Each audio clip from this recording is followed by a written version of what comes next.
Assalamualaikum warahmatullahi wabarakatuh. Selamat sore dan salam sejahtera. Pada sore hari ini saya akan menyampaikan beberapa update kepada para pemirsa sekalian terkait kebijakan perpajakan dalam kondisi penanganan wabah COVID di tahun 2020. Ada dua hal yang perlu kami sampaikan di sini, bahwa keberadaan pajak pada waktu penanganan COVID, kalau mungkin boleh kami sampaikan, ada dua kelompok besar.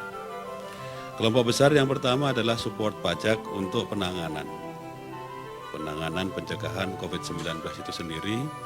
Dan kemudian kelompok yang kedua adalah support pajak untuk pemulihan dunia usaha, dukungan pajak untuk pemulihan dunia usaha, yang sering disebut sebagai relaksasi yang dapat diberikan oleh instrumen perpajakan untuk mendukung dunia usaha tetap mempertahankan diri dan berkembang pada waktu kondisi COVID tahun 2020 ini. Untuk yang pertama terkait dengan support pajak dalam rangka penanganan COVID-19,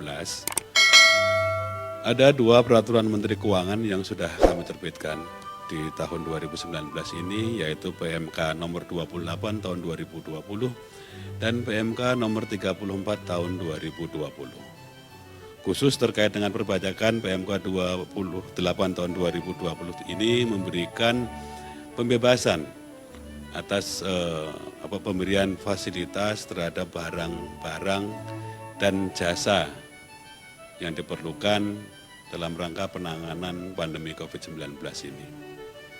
Barang dan jasa yang dibeli oleh institusi, contoh kata BNPB, yang diperlukan untuk penanganan wabah COVID ini adalah barang kena pajak dan jasa kena pajak. Sehingga pada setiap pembeliannya, setiap penyerahannya terutang pajak pertambahan nilai.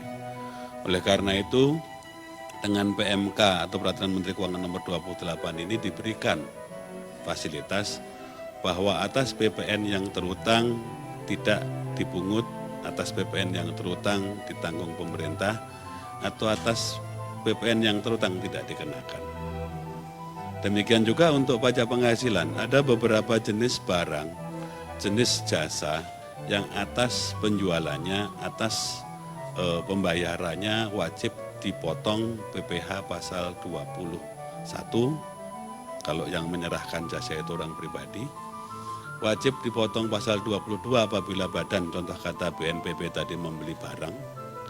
Ataupun dipotong PPh pasal 23 apabila BNPB ataupun rumah sakit yang ditunjuk sebagai rumah sakit rujukan membayar atas perolehan jasa, sewa misalnya, jasa konstruksi misalnya. Nah, dengan PMK ini atas beberapa jenis pajak tadi tidak dikenakan pemotongan pajak penghasilan. Beberapa jenis barang atau jasa mungkin kita bisa lihat bersama bahwa yang diberikan fasilitas, kalau barang itu adalah obat-obatan, vaksin, peralatan laboratorium, alat pendeteksi, alat pelindung diri, alat-alat untuk keperluan pasien, dan peralatan lainnya yang diperlukan oleh siapa? Oleh BNPB atau instansi pemerintah lain, oleh rumah sakit yang menangani, yang ditunjuk sebagai rumah sakit rujukan, atau bahkan oleh pihak lain yang bukan rumah sakit, bukan BNPB, tapi ditunjuk oleh BNPB ataupun ditunjuk oleh rumah sakit untuk melakukan penanganan. Jadi harapan besarnya adalah bahwa tersedia barang-barang yang sangat diperlukan untuk menangani, mempercepat penanganan pemulihan wabah coronavirus 19 ini. Di lain sisi, kalau seandainya jasa, ada beberapa jasa yang spesifik diperlukan. Contoh kata jasa konstruksi, kalau seandainya BNPB mau membuat rumah sakit, beberapa rumah sakit kemarin sempat muncul, kemudian jasa konsultasi, jasa manajemen, jasa persewaan, dan jasa pendukung lainnya. Jadi jasa-jasa yang sangat dibutuhkan untuk kegiatan pelaksanaan penanganan wabah coronavirus 19 ini. Jadi dengan PMK ini pemerintah memberikan kemudahan fasilitasi Sepanjang yang membeli adalah BNPB, rumah sakit atau pihak lain yang ditunjuk oleh BNPB terhadap jenis barang dan jasa tersebut diberikan fasilitas perpajakan. Itu adalah yang pertama. Jadi ada beberapa, mungkin saya sampaikan juga yang kedua, tapi itu adalah yang pertama. Tidak hanya barang dalam negeri, tapi termasuk pun juga barang yang dibeli dari luar negeri. Kemudian yang kedua, ini terkait juga dengan kepabeanan sebetulnya. Ada PMK, Peraturan Menteri Keuangan nomor 34 tahun 2020, terkait barang-barang yang diimpor, yang digunakan untuk keperluan penanganan COVID-19 ini, diberikan fasilitas kepabeanan, bea masuknya dibebaskan. Apabila bea masuk dibebaskan, pajak yang terutang. Jadi pada waktu setiap kegiatan impor itu ada pajak dalam rangka impor yang terutang. Di antaranya adalah PPN dan PPh pasal 22 impor yang wajib dibayar pada setiap kali importasi. Dengan PMK ini diberikan pembebasan bea masuk, begitupun juga dengan PDRI-nya. Diberikan PDRI tidak dipungut dan dibebaskan dari pemungutan PPh pasal 22 impor. Barangnya apa saja, Bapak dan Ibu sekalian, di sini terlihat bahwa barangnya mulai dari hand sanitizer, test kit ataupun reagen laboratorium, transfer media untuk virus, obat vitamin, peralatan medis dan alat pelindung diri (APD). Jadi ada beberapa hal di sana, ini terkait juga nyambung dengan yang tadi saya sampaikan di awal dengan terbitnya PMK 28. Jadi yang tidak masuk dalam skema pasal PMK 34 ini dapat menggunakan PMK 28 terhadap jenis-jenis barang yang dapat diberikan fasilitas tidak dipungut PPN dan dibebaskan dari pemungutan PPh pasal 22 impor. Kemudian yang selanjutnya bagaimana caranya, ini sebetulnya sama kalau untuk barang-barang dari luar negeri pada waktu importasi dan termasuk pun barang-barang yang dilewatkan kawasan berikat, kawasan bebas ataupun penerima kemudahan impor tujuan ekspor kita. Sama konteksnya bahwa barang masuk ke kawasan diberikan fasilitas, sedangkan barang keluar kawasan, keluarnya kepada beberapa institusi tadi, BNPB salah satu diantaranya, rumah sakit rujukan yang kedua, dan yang ketiga adalah instansi ataupun pihak yang ditunjuk juga diberikan fasilitas PPN-nya ditanggung oleh pemerintah. Itu dua hal besar dalam konteks kami di Kementerian Keuangan, khususnya Direktorat Jenderal Pajak, untuk memberikan support ketersediaan alat ataupun jasa ataupun barang yang diperlukan dalam rangka penanganan COVID-19. Selain itu, dalam konteks untuk mendukung dunia usaha, Direktorat Jenderal Pajak Kementerian Keuangan juga menerbitkan ada beberapa hal barangkali mungkin dapat kami sampaikan di sini. Yang pertama terkait dengan kemudahan dalam penyampaian SPT tahunan, baik orang pribadi ataupun badan. SPT tahunan orang pribadi yang telah kami undur penyampaiannya dari tanggal 31 Maret 2020 akan disampaikan paling lambat tanggal 30 April 2020. Jadi untuk orang pribadi kami masih tunggu sampai dengan tanggal 30 April 2020. Sedangkan untuk wajib pajak badan, batas waktu penyampaian adalah tanggal 30 April 2020 dan tidak diperpanjang. Namun demikian, diberikan kemudahan kepada wajib pajak, baik orang pribadi atau badan, untuk menyampaikan SPT dengan hanya memberikan beberapa kelengkapan saja.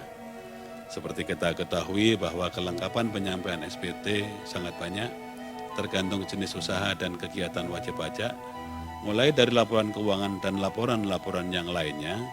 Tapi untuk tanggal 30 April ini diberikan kesempatan hanya transkrip elemen laporan keuangan untuk wajib pajak badan disertakan di SPT, atau laporan keuangan sederhana yang berupa neraca sederhana untuk wajib pajak orang pribadi yang perlu disertakan pada waktu menyampaikan SPT paling lambat tanggal 30 April 2020. Pertanyaannya, sampai kapan dokumen-dokumen yang harus dilampirkan dapat dilampirkan? Dokumen-dokumen yang wajib dilampirkan masih dapat dilampirkan sampai dengan tanggal 30 Juni tahun 2020. Jadi ada masa waktu sekitar 2 bulan kepada para wajib pajak untuk mengumpulkan, karena melihat kondisi saat ini wabah COVID masih begitu mewabah. Di satu sisi, di sisi yang lain kebijakan physical distancing dan juga work from home membuat beberapa aktivitas yang memerlukan kehadiran fisik terkendala. Contoh kata, mempersiapkan segala sesuatu dokumen SPT menjadi terkendala. Oleh karena itu, dengan Perdirjen nomor 6 ini kami memberikan relaksasi bahwa SPT tetap disampaikan tanggal 30 April, namun demikian untuk kelengkapannya masih dapat disampaikan sampai dengan tanggal 30 Juni tahun 2020. Bapak dan Ibu sekalian, setoran untuk pajak tahunan ini sangat diperlukan dalam rangka penanganan COVID ini. Karena penanganan COVID sangat besar dari APBN 2020. Oleh karena itu, satu SPT tanggal 30 April disampaikan, demikian pun juga setoran tahunan pun juga kami tunggu sampai dengan tanggal 30 April tahun 2020.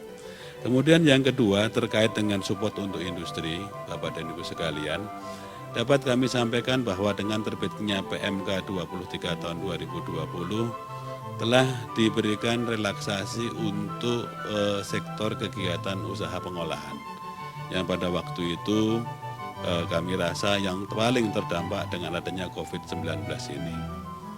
19 sektor di sektor pengolahan diberikan insentif berupa PPh pasal 21 karyawannya ditanggung pemerintah, kemudian PPh pasal 22 impornya dibebaskan, setoran bulanan angsuran PPh pasal 25 diberikan diskon 30%, dan juga restitusi dipercepat dengan threshold dinaikkan dari 1 miliar ke 5 miliar rupiah. Saat ini kami sedang mengerjakan finalisasi untuk perluasan sektor-sektor yang akan diberikan insentif serupa dengan insentif paket kedua yang ada di PMK 23 tahun 2020 kemarin. Kemudian di sisi yang lain, Bapak dan Ibu sekalian, dapat kami sampaikan bahwa mulai tahun 2020 ini, berdasarkan Perpu 1 tahun 2020, tarif pajak penghasilan badan dikurangi atau diturunkan dari 25% tahun sekarang ini menjadi 23% untuk tahun pajak 2020 dan 2021. Kemudian selanjutnya di tahun pajak 2022 dan selanjutnya tarif pajak akan berkurang atau turun menjadi 20%. Oleh karena itu, Bapak dan Ibu wajib pajak untuk dapat memanfaatkan potongan tarif ke 22% ini, SPT PPh Badan mohon untuk segera dapat disampaikan. Karena dengan menyampaikan SPT PPh Badan itu, Bapak dan Ibu sekalian dapat memanfaatkan potongan atau penurunan tarif PPh Badan dari 25 ke 22 mulai tahun pajak 2020, mulai masa pajak April, yaitu dengan mengaplikasikannya kepada setoran masa mulai April tahun 2020. Demikian update yang dapat kami sampaikan. Besar harapan kami, Bapak dan Ibu sekalian, semoga wabah COVID ini cepat berlalu dan kita dapat memulai lagi hidup baru dan membangun negara ini dengan lebih maju dan sejahtera. Terima kasih dari kami. Assalamualaikum warahmatullahi wabarakatuh.